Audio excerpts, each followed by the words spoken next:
on in my life at the moment, which is both interesting. We'll all become aware of it over time, but I'm going to leap into it and tell you all about it right now. A party was thrown as a welcome for me, but I only got very late notice.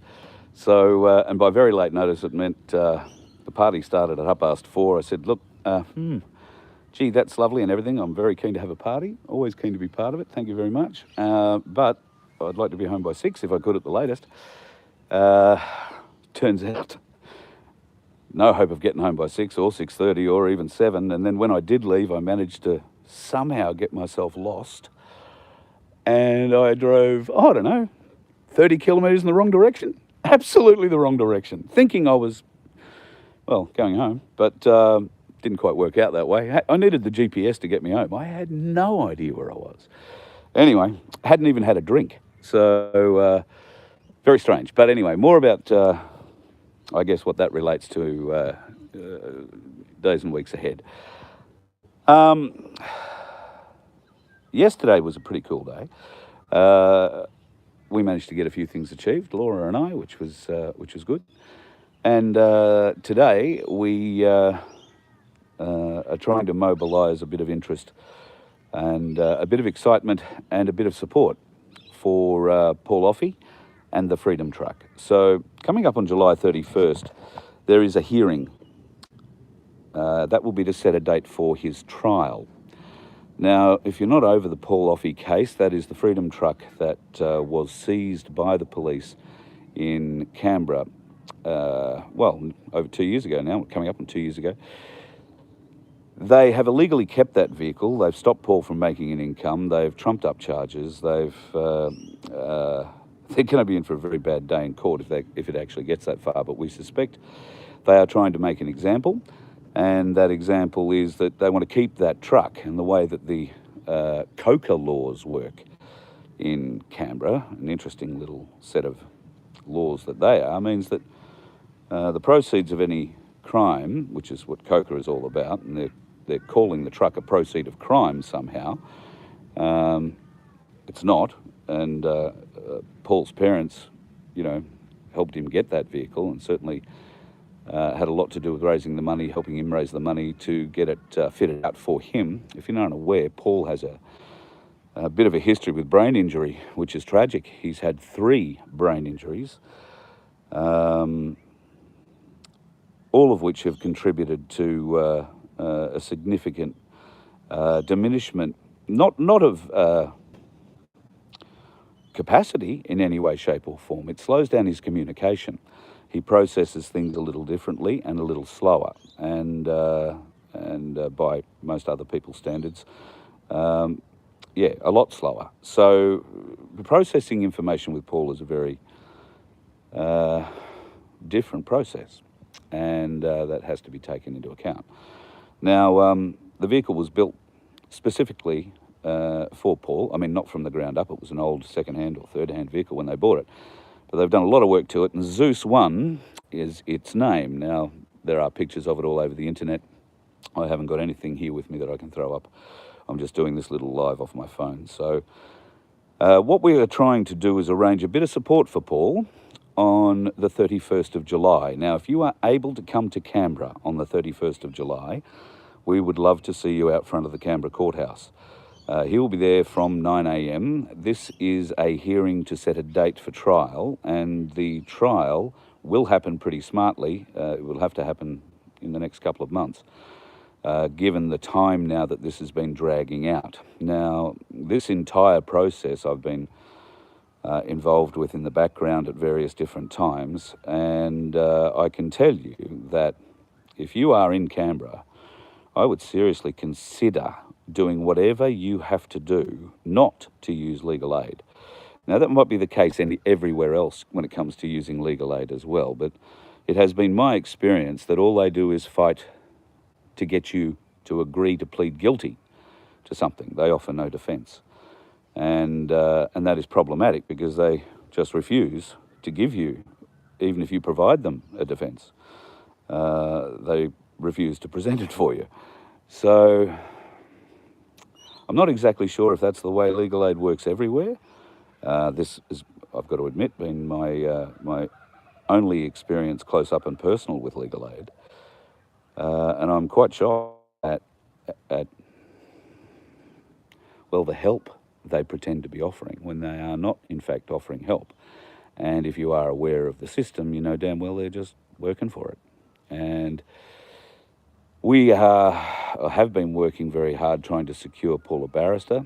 Barristers require a lot of money to appear in court, and we have, I think, people on the Voice of Freedom should be very proud. We've been able to raise a significant amount of money through you to help Paul raise these monies that he requires to protect himself, because if you are going to rely on legal aid, I can tell you, you're in all sorts of trouble, because fighting for you is not something they do.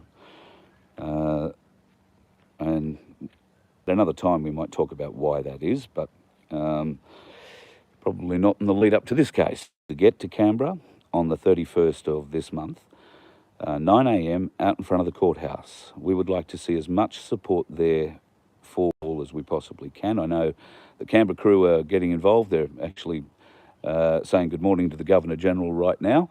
So good morning to those guys, all pushing hard down there. I'm not sure who's there at the moment. Phil, I'm not sure if Dan's back. Dan's intention was to come up north here to me and spend a bit of time in sunny Queensland and thaw out a little bit, but his car required a little bit of work. And when I say a little bit of work, it had to do with springs and suspension, amongst other things. And when they pulled the springs out of the thing, they were flat, like flat.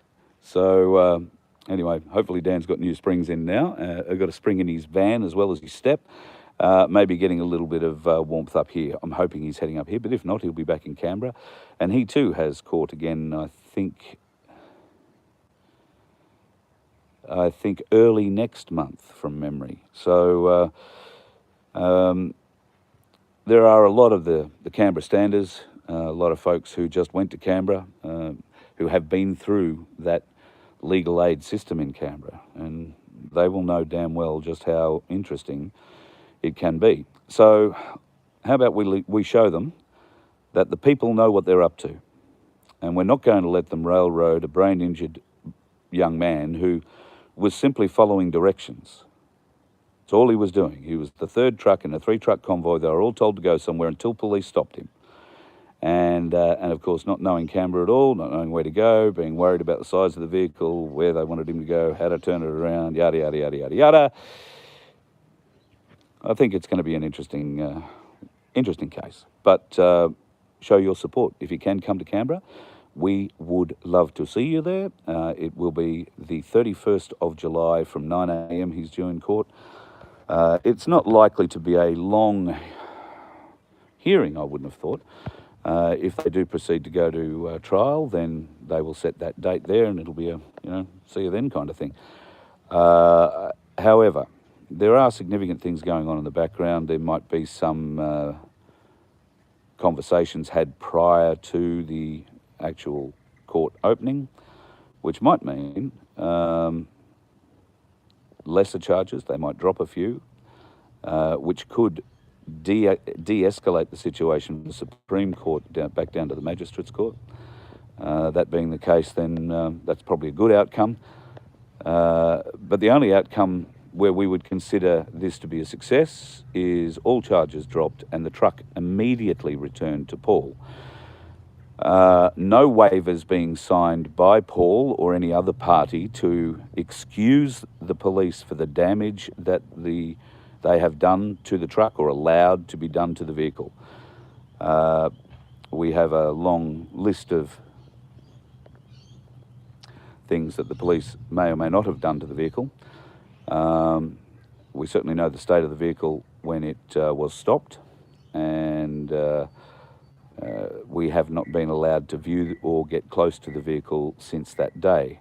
We do understand it has been left out in the open with smashed windows and a few other things, so God knows what's happened, and regardless, it will not be driven out of the impound yard. It will be put on a truck and taken to I believe the guys who did most of the work on it initially up here on the Gold Coast. It'll be trucked back up here. and they will go through it and make sure what's safe, what's not safe. We have significant concerns about the brakes and the interior, amongst other things. But there are some significant concerns about the brakes due to the inadequacies and stupidity of the ACT police.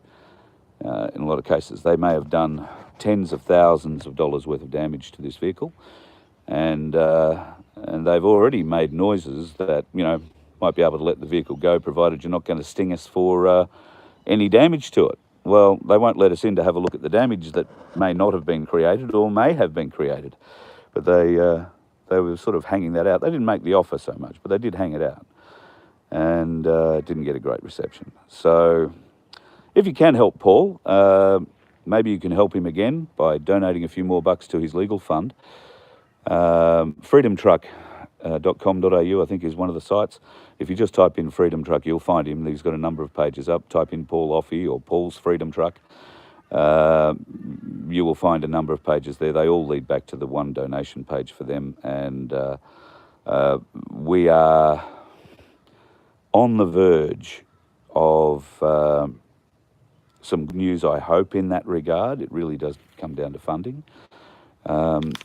Lawyers are great, but they all, for various reasons, have to be paid. And while some lawyers want to do the right thing and are very happy to do pro bono work, it's not unreasonable to expect those lawyers to have duty to their partners to be doing paid work as well. And some lawyers who have been really wonderful in the freedom front, helping out freedom fighters, these are, you know, true barristers, lawyers and solicitors who believe in the movement, but they don't get paid much out of it.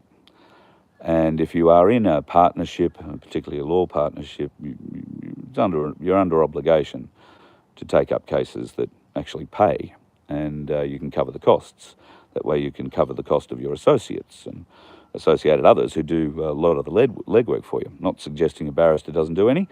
Barrister's most important, I guess, job is to stand up in the court and represent you, and he needs all the information he can get to do that, and that requires a bit of support and financial support, because those people who get that need to be paid, not unreasonably. So we've come up short on the barrister stakes when it comes to cash. When I say we've come up short, we've come up about 20 grand short. So while Voice of Freedom people have been very good and very generous in the past, donating to Paul. If you do have a spare couple of bucks and you can go to his page and donate, then that would be greatly appreciated. And we can nail down this barrister who is very good, and I'm sure is doing what he's going to do for Paul at a reduced rate. But at the end of the day, he has done a lot of work for the freedom movement, and I'm sure his partners at some stage have said, hey, listen, this is great and we all feel good about it, but who do you want to lay off next month because we can't pay them? So I understand there has to be a bit of give and take in the financial department for them. And that's quite fair. And of course, when they're asking this sort of money, you expect very good representation. And from what I know about the people that are considering taking the case on and helping Paul, they are very, very, very experienced defence trial lawyers, and they have a large dislike for the system, particularly the Canberra system, which if you have been following any of the Brittany Higgins saga that's been playing out in the Canberra courts, you might get some idea of just how filthy dirty it is down there. It is a law unto itself. Unlike any other state, I've never been to the Northern Territory as such, but absolute law unto themselves. They can do whatever the hell they like there. It's frightening. So yeah, Paul Ouffy, if you can help him, great. Throw a few bucks his way. If you can show your support, come to Canberra on the 31st of July, 9 a.m. Be out front of the Supreme Court building. That's where we'll be, waving the flag, throwing some support behind Paul and letting all and sundry at the courts know that he's not by himself, that this case is being watched, not by one or two people, but by a lot of people. And hopefully common sense will come through. Hopefully common sense will come through. If common sense doesn't through, then God willing, evidence will come through and justice will be served. There is a way that Paul is going to a judge-only trial. It will be a jury trial, as opposed to a trial by jury. If you followed Magna Carta, you'll understand what that means. But a jury trial. And on the evidence we have, he cannot be convicted. No 12 people, regardless of their particular persuasion or feeling or whatever, not all 12. We only need one person to say not guilty. And the evidence that we have is conclusive. So you could not find the man guilty on the evidence that we can present. So it would be a costly, expensive and rather embarrassing end to what would be close to 3 years of bullshit, all instigated by a either ego-driven DPP or a politically pushed DPP. And if you take a close look at the Brittany Higgins saga and the Bruce Lehman saga that's playing out in Canberra at the moment, you'll get an idea maybe which way that works. Paul is in the same boat. Interestingly, a lot of the same people involved in the Brittany Higgins saga from the AFP and all that are involved in this as well, as witnesses, as very senior witnesses. So it's going to be an interesting time. Look forward to talking to you more, folks. I've got an interesting afternoon coming up. I might do another little live this afternoon, but I'm going to see an old mate of mine. Now, trigger warning, folks, trigger warning. If you don't like reptiles, if you don't like snakes and all that sort of stuff, don't watch this live this afternoon. But if you do, then I might have something special to show you. So, a family, the Harrison family, very dear friends of mine. I've known them, Tony particularly, for a long time, many, many years. And we often keep saying, oh, you know, I want to get you around for a bit of a chat and, you know, show a few of the animals. And he's, yeah, come over. But they're always very, very, very busy. So at the moment, it's freezing friggin' cold, as you can sort of get the idea. So there aren't a lot of reptiles on the move, but they're about to be. So I thought, well, this is a good time to get together and have a talk with the Gold Coast and Brisbane's leading snake catchers and have a chat about what we can expect over the next few months. So I'll go there. We'll do a little bit of a live this afternoon as a tease, but I'm actually going to record something with them and play it back next week.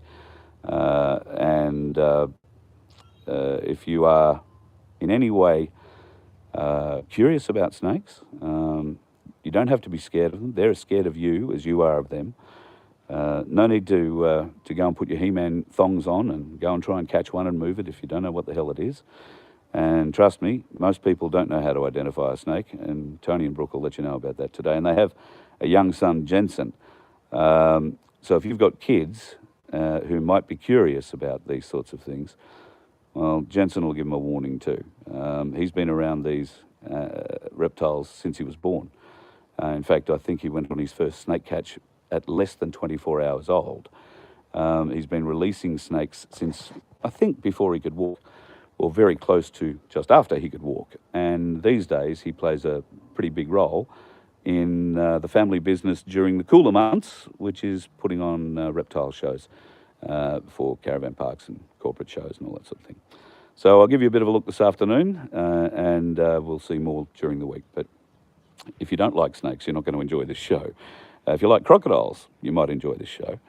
If you like snakes, you'll definitely enjoy this show. And when I say snakes, at last count, last time I was, well, he's moved, so there might be a few less, but last time I was over at Tony's place, he had 260 snakes under his house, 7 crocodiles, a number of turtles, a few barramundi, a couple of bass, 2 horses, a dog, and, well, only 1 cat at that stage, but I think they've grown now to 5. Could be less. We'll find out. It's a hell of an animal family. If you're into it, check it out. A little later on this afternoon, I'll do a quick live from them, and then during the week, you'll be able to see how all that went. And if you want to catch up on 31st of July, Canberra, the place to be, out in front of the Supreme Court at 9 a.m. for Paul Ouffy's Supreme Court hearing, which will set a date for his trial. Hopefully, common sense will prevail, and we'll be able to walk out that court and go and get the truck picked up with all charges dropped. Fingers crossed. Not likely to happen, but fingers crossed that common sense prevails before we get into that court. Have yourself a great Sunday, folks. Really enjoyed your company this morning. I can't read any of the comments because I'm standing out here in the sun, and I've got, well, my sunglasses are actually kind of working as sunglasses, so I can barely see where I am on the screen. But yeah, enjoy your Sunday. Keep an eye out the Savo, and look out for the main show next week when I talk to the Gold Coast Brisbane snake catchers, the Harrison family. And look forward to talking to you then. Have a great day. Cheers.